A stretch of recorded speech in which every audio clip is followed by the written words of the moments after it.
قبل كم يوم طلع الأسطورة كريستيانو رونالدو وقال أنا لا أحتاج كأس العالم، أمتلك بطولة أصعب وهي اليورو.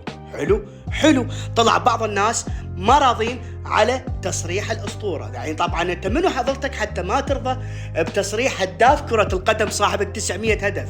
والله رضيت والما رضيت غصب عنك تحترم وجهة نظر. هاي وجهة نظر ضلع من أضلاع كرة القدم، مستحيل تذكر تاريخ كرة القدم وما تذكر كريستيانو رونالدو، فلازم تتقبل وجهة نظره. زين من طلع امبابي وقال اليورو أصعب من كاس العالم، زين امبابي عنده كاس عالم وما عنده يورو، ما متوازي. خو يلمع كاس العالم حتى هو يطلع بصورة أحسن. بطولة اليورو لا راح تواجه منتخبات آسيوية ولا راح تواجه منتخبات أفريقية مع كامل احتراماتنا لهم، بس راح تواجه أصعب المنتخبات الأوروبية. ورضيتوا والما رضيتوا كريستيانو رونالدو هو ملك كرة القدم، أحسن وأفضل ما أنجبت كرة القدم.